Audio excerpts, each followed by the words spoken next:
Britain के प्रधानमंत्री Boris Johnson अप्रैल के आखिर में भारत के दौरे पर आएंगे। यूरोपियन यूनियन से ब्रिटेन के बाहर निकलने के बाद बोरिस की यह पहली बड़ी अंतर्राष्ट्रीय यात्रा होगी। इससे पहले उन्हें भारत के 72वें गणतंत्र दिवस पर मुख्य अतिथि के तौर पर आमंत्रित किया गया था।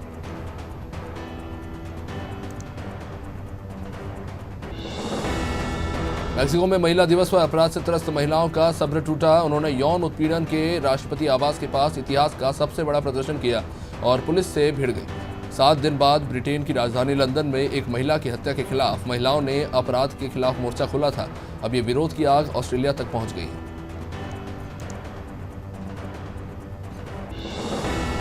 रूस के वैज्ञानिकों ने पहली बार पानी के अंदर एक ऐसा टेलीस्कोप लगाया है जो धरती के अंदर और अंतरिक्ष दोनों पर नजर रखेगा।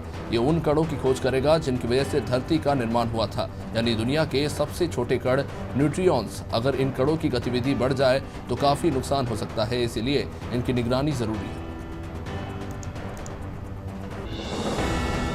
उत्तर कोरिया ने अमेरिका के राष्ट्रपति जो बाइडेन के प्रशासन पर पहली बार निशाना साधते हुए अमेरिका और दक्षिण कोरिया के सैन्य अभ्यास की निंदा की। उत्तर कोरिया नेता किम जोंग उन की बहन किम यो जोंग ने अमेरिका को आगाह किया है कि यदि अगले 4 साल तक रात में उन्हें आराम की नींद लेनी है तो उकसावे जैसा कोई काम ना करें। नेपाली कम्युनिस्ट पार्टी के प्रमुख पुष्पकमल दाहाल प्रचंड ने अपनी पार्टी के नाम के आगे से माओवादी सेंटर हटाने का प्रस्ताव रखा है। इस कवायद के पीछे प्रचंड का तर्क है कि कम्युनिस्ट विचारधारा वाले ऐसे लोग जो माओ को पसंद नहीं करते हैं, उन सभी को साथ लाएंगे।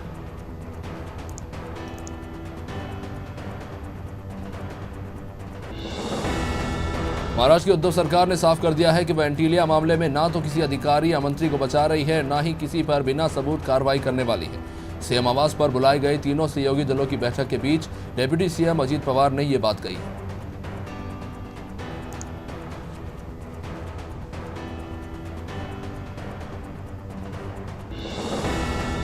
फोन टैपिंग पर राजस्थान सरकार के कबूलनामे पर सियासी हलकों से लेकर विधानसभा तक माहौल गर्मा गया है।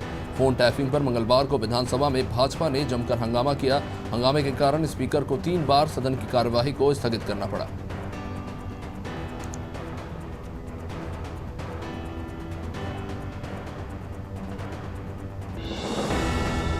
पश्चिम बंगाल का सियासी घमासान अब संसद में पहुंच गया है। तृणमूल कांग्रेस ने राज्यसभा में सांसद स्वप्न दास गुप्ता की सदस्यता रद्द करने का प्रस्ताव लाने वाला थे, लेकिन इससे पहले ही उन्होंने राज्यसभा सांसद के पद से इस्तीफा दे दिया। स्वप्न दास गुप्ता ने अपना इस्तीफा राज्यसभा चेयरमैन को भेज दिया है।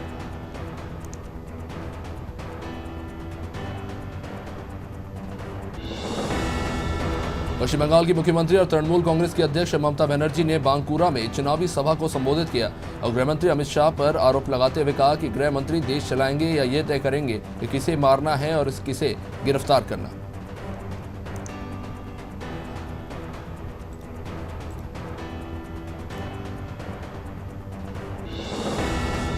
पश्चिम बंगाल में उत्तर प्रदेश के मुख्यमंत्री योगी आदित्यनाथ ने पुरुलिया में रैली को संबोधित किया।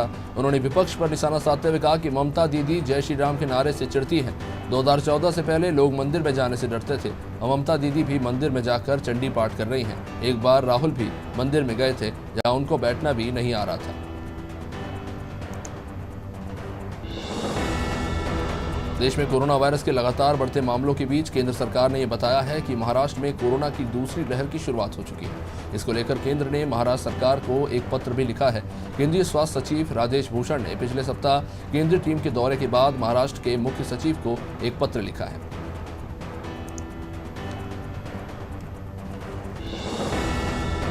देश में कोरोना महामारी के खिलाफ टीकाकरण अभियान चल रहा है, तो वहीं दूसरी तरफ महाराष्ट्र, पंजाब, कर्नाटक, गुजरात और तमिलनाडु में बढ़ते संक्रमण ने एक बार फिर चिंता बढ़ा दी है। महाराष्ट्र सरकार ने संक्रमण को देखते हुए फिर सख्ती बरतते हुए पुणे, नागपुर और औरंगाबाद में नाइट कर्फ्यू लगा दिया है।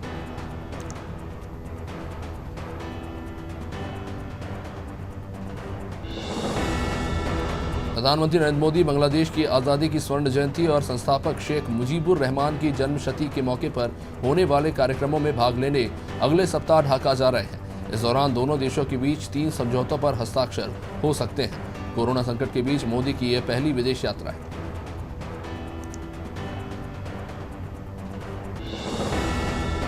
कोरोना वायरस के खिलाफ टीकाकरण अभियान के 59वें दिन 30 लाख से अधिक खुराकें लाभार्थियों को दी गई।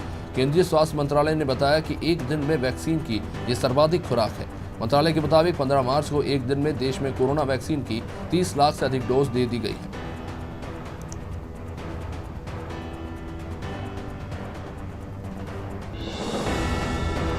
गुजरात दंगे को लेकर कांग्रेस के पूर्व सांसद एहसान जाफरी की पत्नी जाकिया जाफरी की याचिका पर सुप्रीम कोर्ट ने सुनवाई टाल दी है। अब इस मामले में कोर्ट 13 अप्रैल को सुनवाई करेगा। यह मामले में जाकिया के वकील कपिल सिब्बल ने सुनवाई टालने की मांग की थी।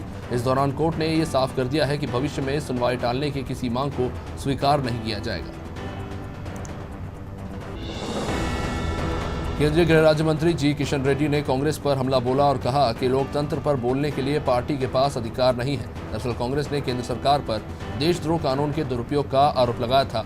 कांग्रेस के वरिष्ठ नेता मनीष तिवारी द्वारा उठाए गए सवाल पर रेड्डी ने जवाब दिया। उन्होंने कहा कि कांग्रेस दुरुपयोग को लेकर जितना कम बोले उतना बेहतर है। देश की राजधानी दिल्ली में रोड रेज के बाद डबल मर्डर का ये सनसनीखेज मामला सामने आया है। विवाह महज बाइक से स्कूटी भिड़ने का था, लेकिन बात इतनी बढ़ गई कि कुछ ही मिनटों में 2 लोगों की चाकू से गोदकर हत्या कर दी गई।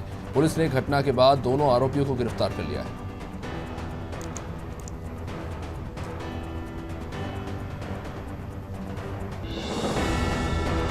इंटर पार्लियामेंट्री यूनियन के अध्यक्ष दुआर्ते पशेको ने मंगलवार को संसद के केंद्रीय कक्ष में सांसदों को संबोधित किया। इस दौरान प्रधानमंत्री नरेंद्र मोदी भी मौजूद थे, जहां उन्होंने कहा कि भारत को संयुक्त राष्ट्र की सुरक्षा परिषद में स्थायी सदस्य के तौर पर शामिल किया जाना चाहिए। पुर्तगाल इस प्रक्रिया में भारत का समर्थन करता है।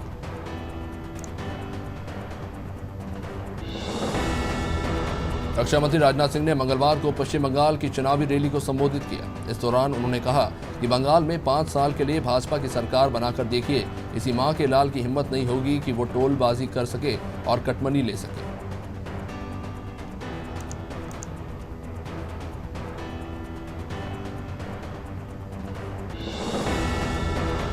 सेना भर्ती घोटाले में बड़ी कार्रवाई हुई है। केंद्रीय जांच ब्यूरो ने देश भर में करीब 30 जगह छापेमारी की है। साथ ही मामले से जुड़े 17 आर्मी ऑफिसर्स के खिलाफ एफआईआर दर्ज किए गए हैं। इनमें लेफ्टिनेंट कर्नल, मेजर, नायब सूबेदार और सिपाही रैंक के आर्मी ऑफिसर शामिल हैं।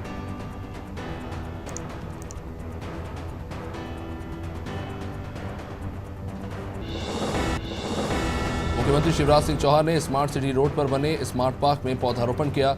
मुख्यमंत्री ने आज अगर का पौधा लगाया। इस दौरान सीएम ने कोरोना को लेकर चिंता जाहिर करते हुए कहा कि प्रदेश में लगातार कोरोना का संक्रमण फैल रहा है, जो कि सरकार के लिए चिंता का विषय है।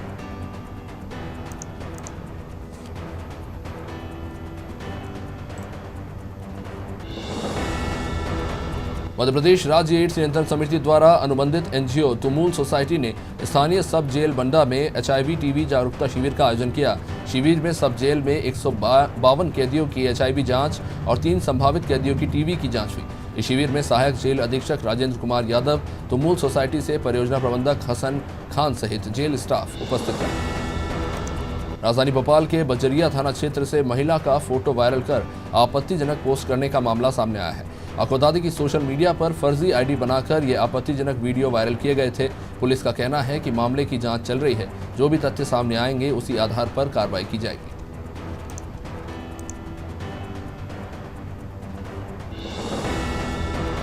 रतलाम में अखिल भारतीय विद्यार्थी परिषद ने जिले में चल रही फर्जी कंपनियों के खिलाफ पुलिस अधीक्षक को ज्ञापन सौंपा और आरोपी महेंद्र सिंह के साथ अन्य आरोपियों पर कार्रवाई करने की मांग की। आपको बता दें कि रतलाम में मार्केटिंग कंपनियों ने युवाओं को अपने जाल में फंसा कर रखा है और उनसे पैसे ऐंठने का काम चल रहा है।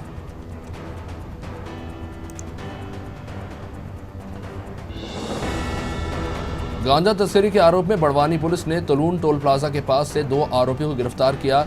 पुलिस ने आरोपियों के कब्जे से 4 किलो से भी ज्यादा गांजा जब्त किया। इसकी बाजारू कीमत करीब 50,000 रुपए बताई जा रही है। आपको बता दें कि आरोपी रमेश कोहली और झड़दा इंदर बाइक से जा रहे थे। इसी दौरान पुलिस ने इन्हें गिरफ्तार किया। मध्य प्रदेश में कोरोना का संक्रमण विधानसभा तक जा पहुंचा है, जिसका असर विधानसभा बजट सत्र पर भी पड़ने लगा है। 4 विधायकों के संक्रमित होने के बाद अब विधानसभा के 5 कर्मचारियों की रिपोर्ट संक्रमित पाई गई है। इसके बाद आज कार्य मंत्रणा समिति की बैठक बुलाई गई है और इसके बाद अब विधानसभा स्थगित कर दी गई।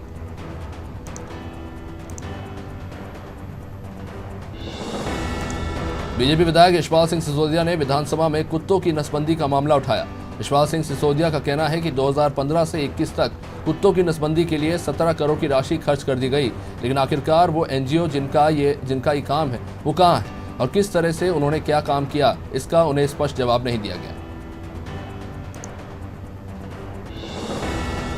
कौन बनेगा करोड़पति में जीती रकम नहीं मिलने से नाराज पति ने पत्नी के परिवार के सामने ही उसे 3 तलाक बोलकर उससे रिश्ता तोड़ लिया।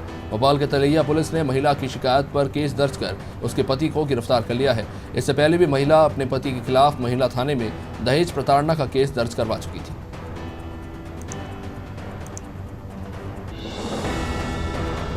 पन्ना के सिमरिया थाने की हरिद्वार चौकी में बीते दिनों उत्पात मचाने वाले 6 आरोपियों को पुलिस ने गिरफ्तार किया। आपको बता दें कि एक सड़क दुर्घटना में मामले में कुछ लोगों ने चौकी पर आकर जमकर उत्पात मचाया था। इसके बाद पुलिस ने कुछ लोगों को गिरफ्तार किया और कुछ लोग भागने में हालांकि सफल हो गए। इनमें से 6 लोगों को अब गिरफ्तार कर न्यायालय में पेश किया गया है। प्रधानमंत्री के सुझाव पर अमल करते हुए मध्य प्रदेश पुलिस ने डॉग स्क्वाड के दस्ते में अब देशी नस्ल के डॉगों को भी शामिल कर लिया है। भोपाल में पुलिस ने डॉग स्क्वाड विभाग ने 6 देशी नस्ल के 10 जोड़ी डॉग्स को शामिल किया है, जिन्हें प्रशिक्षण केंद्र में ट्रेनिंग दी जा रही है। एसपी ने बताया कि प्रदेश में पुलिस विभाग क्राइम मामलों को सुलझाने के लिए देशी डॉग की मदद लेगा। भिंड जिले की कृषि मंडी के हाल बद से बदतर हो चले हैं। किसानों ने बताया कि मंडी में पानी, बिजली, शौचालय, कैंटीन न होने की वजह से यहां पर परेशान होना पड़ रहा है। मंडी में आए दिन चोरी, लूटपाट जैसी घटनाएं भी हो रही हैं। इन सब की रोकथाम के लिए गार्ड की भी व्यवस्था नहीं है और न ही मंडी में सीसीटीवी कैमरा लगे हुए हैं।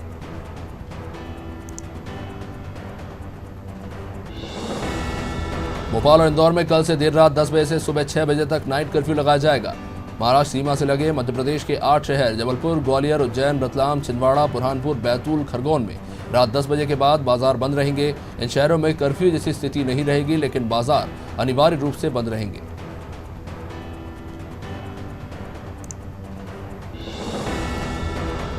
शाजापुर में एडीएम मंजूषा राय के वाहन को पहले एक वाहन ने 2 बार ओवरटेक किया और फिर उसके बाद पीछे से टक्कर मार दी। इतना ही नहीं, टक्कर मारने के बाद वाहन चालक भागने की कोशिश करने लगे तो एडीएम मंजूषा राय ने उनका पीछा किया और परशुराम चौराहे पर वाहन सवार युवकों को पकड़ा और जमकर फटकार लगाई। जबलपुर में पुलिस की गुंडागर्दी का बड़ा मामला सामने आया है, जहां सीएम हेल्पलाइन पर शिकायत करने के बाद स्थानीय थाना प्रभारी भुवनेश्वरी चौहान ने न सिर्फ बंदूक की नोक पर शिकायत वापस लेने के लिए पीड़ित पर दबाव बनाया, बल्कि उसे झूठे केस में फंसाने की धमकी भी दी।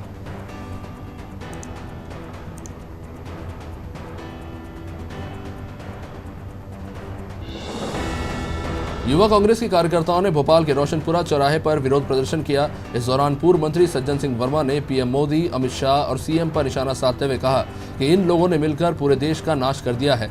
युवा कांग्रेस प्रदेश अध्यक्ष विक्रांत भूरिया ने सीएम के बयान की निंदा की।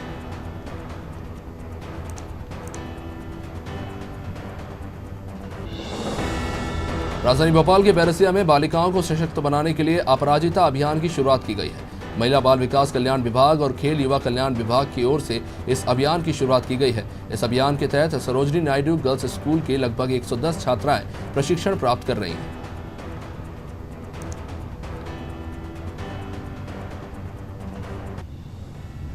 राजधानी भोपाल में नर्मदा भवन में परिवहन और राजस्व मंत्री गोविंद सिंह की अध्यक्षता में आरटीओ अधिकारियों की महत्वपूर्ण बैठक हुई।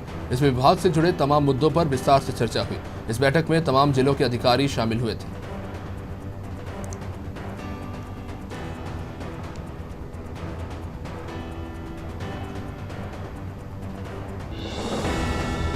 कोरोना के चलते मध्य प्रदेश विधानसभा के बजट सत्र को समय से पहले अनिश्चितकाल के लिए स्थगित कर दिया गया है। इसको लेकर पूर्व मंत्री जीतू पटवारी ने प्रदेश सरकार पर हमला बोला। पटवारी का कहना है कि सरकार ने चोरी से सदन में बजट पास करवाया, विपक्ष को बोलने का मौका ही नहीं दिया गया।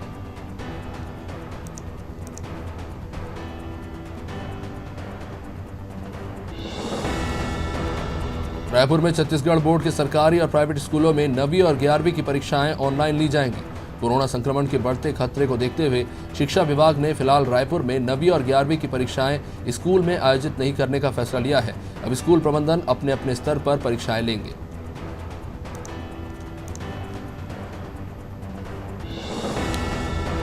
छत्तीसगढ़ में कोरोना संक्रमण की रफ्तार चिंताजनक स्तर पर पहुंच गई है। प्रदेश में प्रत्येक 100 कोरोना जांच में से 2 लोग संक्रमित पाए जा रहे हैं। यह आंकड़ा बढ़ता चला जा रहा है। प्रदेश के स्वास्थ्य मंत्री टीएस सिंहदेव ने कहा है कि सरकार की हालात पर नजर है, लेकिन मौजूदा परिस्थितियों में भीड़ भाड़ वाले आयोजनों से बचना चाहिए।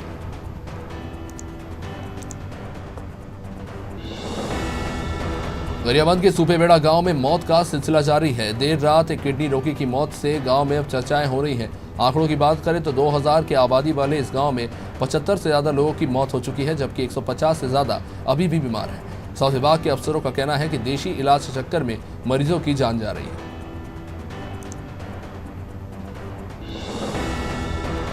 छत्तीसगढ़ के धमतरी में अनियंत्रित ट्रक ने साइकिल सवार को टक्कर मार दी, जहां हादसे में एक छात्रा की मौत हो गई है, जबकि 2 छात्राओं सहित 4 लोग बुरी तरह से घायल हो गए हैं। छात्राएं स्कूल से कॉलेज जा रही थी। हाईवे पेट्रोलिंग पुलिस ने सभी घायलों को अस्पताल में भर्ती कराया है।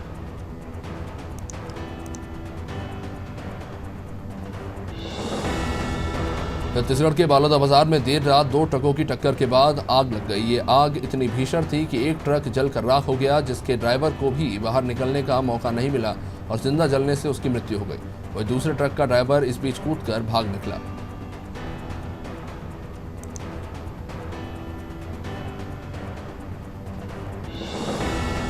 बोधघाट पुलिस ने सार्वजनिक जगहों पर शराब पी रहे लोगों पर अभियान चलाकर कार्रवाई की। थाना प्रभारी धनंजय सिंह ने बताया कि 13 लोगों पर इस मामले को लेकर कार्रवाई की गई है, जो सार्वजनिक जगह पर बैठकर शराब पी रहे थे।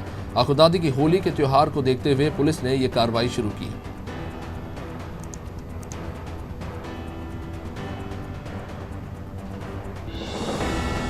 अपनी खूबसूरती के लिए दुनिया भर में मशहूर ताजमहल का दीदार आने वाले समय में और भी महंगा होने जा रहा है। आगरा विकास प्राधिकरण ने ताजमहल के टिकट की दर को बढ़ाने का प्रस्ताव सरकार को भेजा है। एडीए ने सरकार से 230 रुपये और 300 रुपये की वृद्धि की मांग की है। इसके बाद भारतीय पर्यटकों को 480 रुपये और विदेशी पर्यटकों को 1600 रुपये चुकाने पड़ सकते हैं।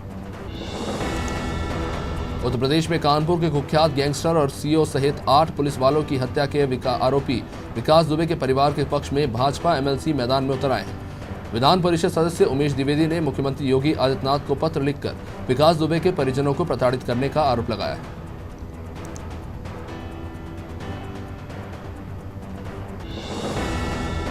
उत्तर प्रदेश के इटावा में लायन सफारी पार्क जल्द पर्यटकों के लिए खुलेगा। भीड़भाड़ और शोर शराबे के बीच शेरों को कोई कठिनाई न हो, इसके लिए उन्हें प्रशिक्षित कर दिया गया है। अब वे अपने बाड़े से निकलकर खुले घूमते नजर आएंगे।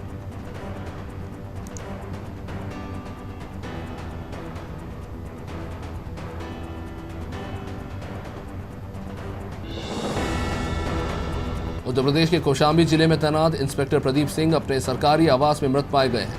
आज तहसील दिवस था। ऐसे में जब इंस्पेक्टर अपने आवास से सुबह बाहर नहीं निकले तो पुलिसकर्मियों ने दरवाजा खटखटाया, लेकिन कोई जवाब नहीं मिला। जांच के बाद डॉक्टरों ने पुलिसकर्मी को मृत घोषित कर दिया है। मौत की वजह हार्ट अटैक बताई जा रही है। अहमदाबाद के नरेंद्र मोदी स्टेडियम में इन दिनों भारत इंग्लैंड के बीच T20 सीरीज जारी है। मंगलवार को यहां तीसरा मैच शुरू हो चुका है, लेकिन कोरोना के बढ़ते मामलों के चलते अब बाकी के 3 मैच बिना दर्शकों के कराए जाने का फैसला लिया गया है। आपको बता दें कि BCCI ने सोमवार रात को ही यह महत्वपूर्ण फैसला लिया है। भारत और इंग्लैंड के बीच 23 मार्च से वनडे सीरीज का आगाज होगा। इसके लिए जल्दी ही टीम इंडिया की घोषणा की जाएगी। रिपोर्ट्स के मुताबिक वनडे टीम में तेज गेंदबाज प्रसिद्ध कृष्णा और ऑलराउंडर कृणाल पंड्या को जगह मिल सकती है। दोनों ने हाल ही में हुए विजय हजारे ट्रॉफी में शानदार प्रदर्शन किया था।